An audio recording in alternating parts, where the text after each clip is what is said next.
আমার চাচি ছিলেন ৩৮ বছরের একজন আকর্ষণীয় নারী, তার চেহারায় এখনও বয়সের ছাপ পড়েনি। তাই তাকে দেখলে মনেই হয় না যে তার এত বয়স হয়েছে। তাই তাকে অনেক সুন্দর দেখায়, কিন্তু তিনি আমাদের বাড়িতে একজন সাহায্যকর্মী হিসেবে কাজ করতেন। একদিন চাচি বললেন যে তিনি আমার পায়ে তেল লাগিয়ে ম্যাসাজ করবেন। আমি বারবার বললাম, না চাচি, এটা ঠিক হবে না। কিন্তু তিনি আমার ঘরে এসে আমার পায়ে তেল লাগাতে লাগলেন, যা আমার মধ্যে এক নতুন আবেগের উন্মেষ ঘটাল। আমি তার চোখের দিকে তাকালাম এবং দেখলাম তার চোখে একটি অদ্ভুত আকাঙ্ক্ষা যা আমি আগে কখনো দেখিনি। তারপর হঠাৎ করে তিনি আমার আবেগকে আর নিয়ন্ত্রণ করতে পারলেন না এবং সারা রাত।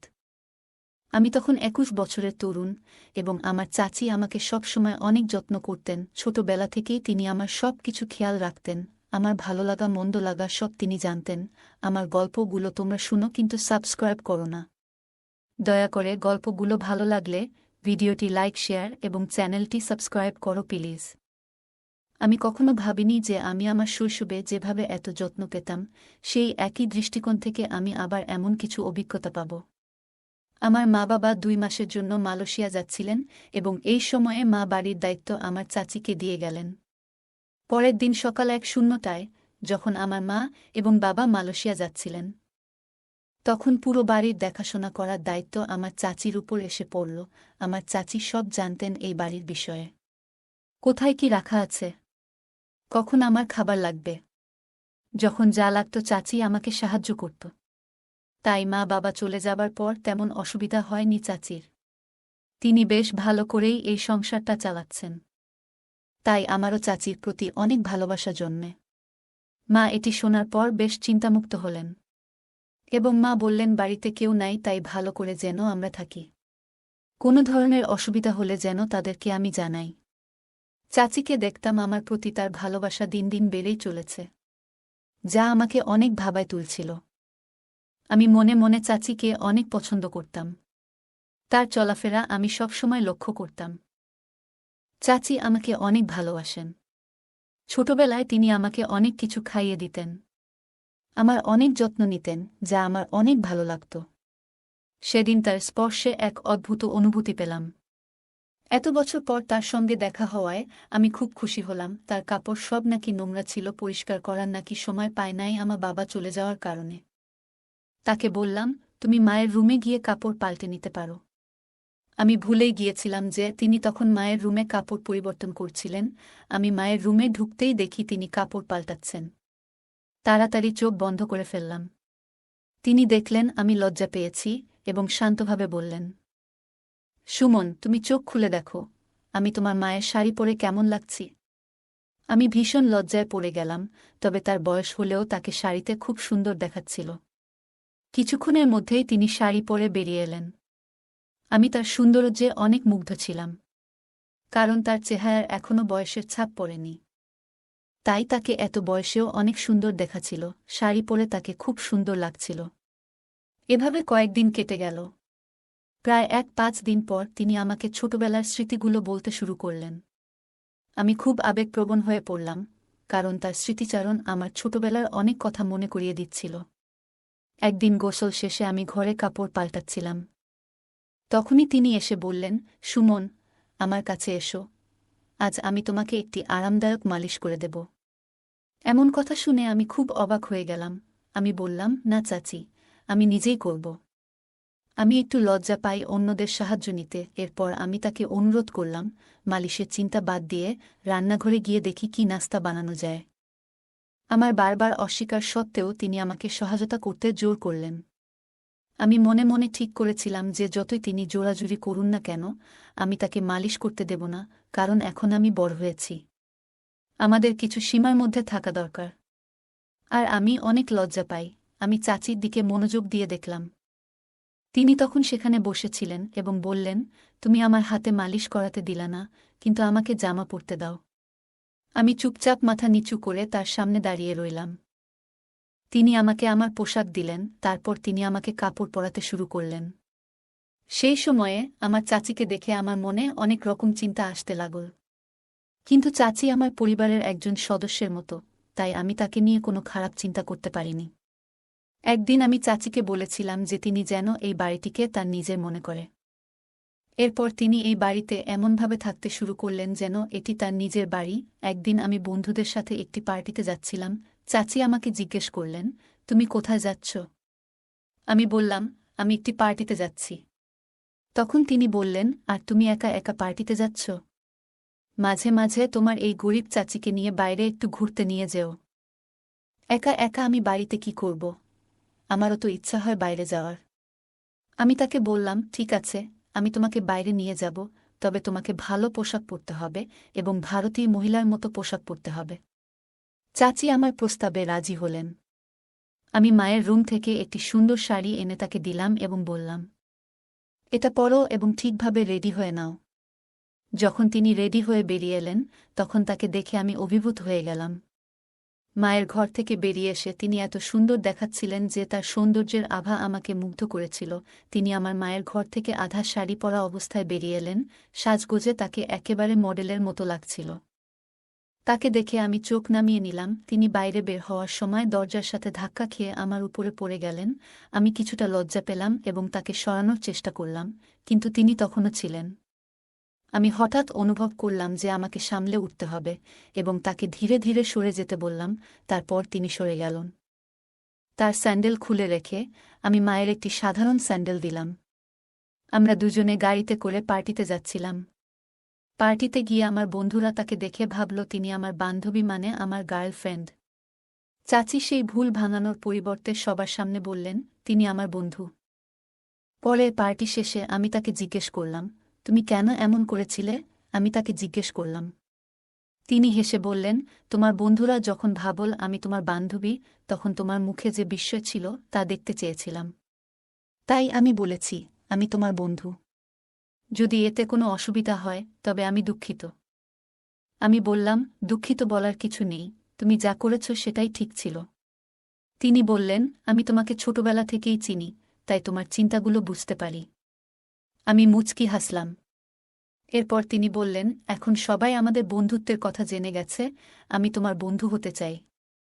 সেদিন থেকেই তিনি আমার ভালো বন্ধু হয়ে গেলেন এবং বললেন, তুমি আমাকে সুমাইয়া বলে ডাকতে পারো, এতে আমাদের জন্য ভালো হবে।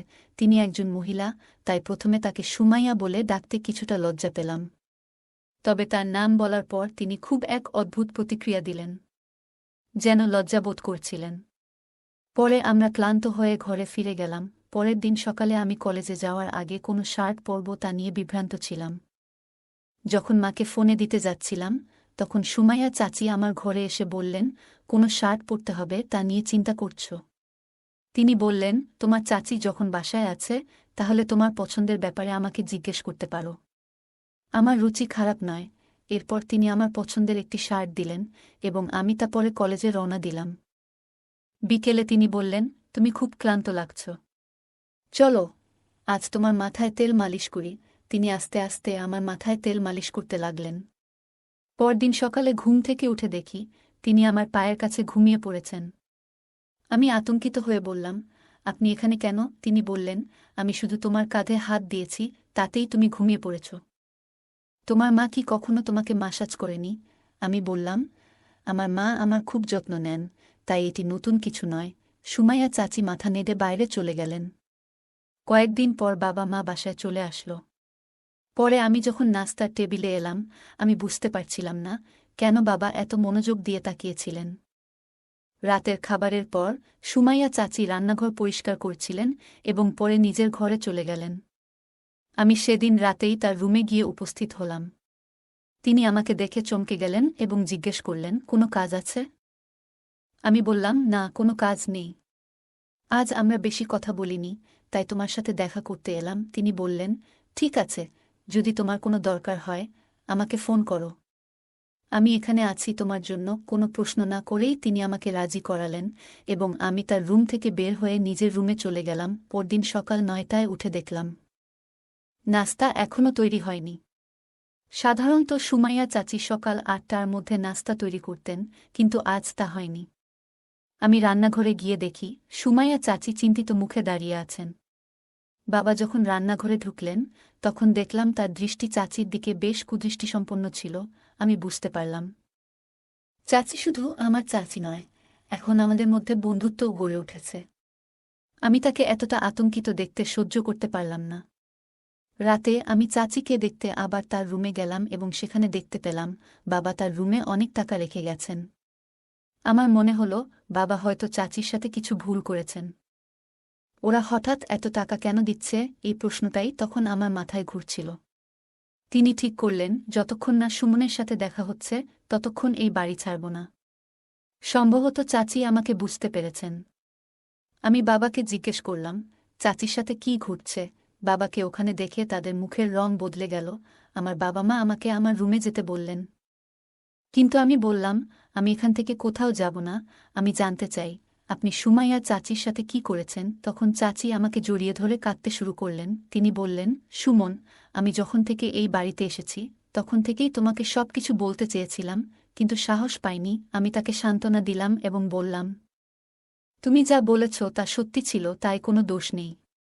চাচি আমাকে আবারও জড়িয়ে ধরে কাঁদলেন, আর আমি তাকে সান্ত্বনা দিলাম যা আমার বাবা মা দেখলেন। মা বাবাকে নিয়ে চাচি বললেন, যদি কোনো গরিব মহিলার সাথে খারাপ কিছু করেন তা আমি মেনে নেব না। তখন আমি চাচিকে বললাম, চুপ থাকাই ভালো হবে, এখন চুপ করে এখান থেকে চলে যান। হঠাৎ করে চাচি চিৎকার করে বললেন, আমি আর চুপ থাকতে পারব না, আমি সুমনকে সব সত্যি বলব।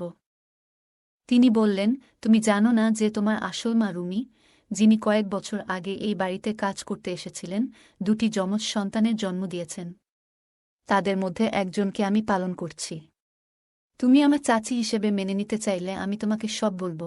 আমি হতবাক হয়ে বললাম, এরা আমার মা বাবা নয়। তুমি তাদের সত্যি বলবে? চাচি বললেন, আমি জানি তুমি আমাকে হারাতে চাও না, কারণ আমি তোমার ভালোবাসা ও যত্ন দিয়েছি। আমি পুলিশের কাছে গিয়েছিলাম, কিন্তু আমার যমজ ভাইয়ের কারণে কিছু করতে পারিনি। আমি তাকে বললাম, তুমি সব সত্যি বলেছ, কিন্তু আমার কোনো কষ্ট হয় না, কারণ আমার বাবা মা আমাকে খুব ভালোবাসেন। চাচি বললেন, কয়েক বছর আগে তোমার মা মারা গেছেন, তাই তোমার বড় ভাইকে টাকা দেয়া হয়নি। সে সঠিক মূল্য পায়নি, অবস্থা খুবই খারাপ ছিল, নানা জায়গা থেকে চুরি করে টাকা উপার্জন করতেন। সেই সময়ে তিনি আমার বাবা মায়ের কাছ থেকেও কিছু টাকা চুরি করেছিলেন। তিনি একবার আমার বাবা মায়ের কাছে লক্ষ টাকা চেয়েছিলেন, কিন্তু বাবা মা এত বড় অঙ্কের টাকা দিতে অস্বীকার করেছিলেন। তখন তিনি কিছু টাকা দিয়ে আমাদের বাড়ি থেকে চলে যেতে বাধ্য হন। তিনি আমার বিশ্বাস অর্জনের অনেক চেষ্টা করেছিলেন, কিন্তু তার সত্য প্রকাশ পাওয়ার পর তার প্রতি আমার সমস্ত ভালোবাসা এক ঝটকায় হারিয়ে যায় কয়েক বছর আগে। আমার বাবা মা সুমাইয়া চাচি আমাকে দত্তক নেওয়ার জন্য টাকা দিয়েছিলেন, কিন্তু তিনি সেই টাকা সঠিকভাবে ব্যবহার করতে পারেননি এবং আমার বড় ভাইকেও সঠিকভাবে লালন পালন করতে ব্যর্থ হন। যদি তিনি তার সময় এবং অর্থের মূল্য বুঝতেন, তাহলে আজ তিনি বেঁচে থাকতেন এবং নিজের পথে সফলতা অর্জন করতেন।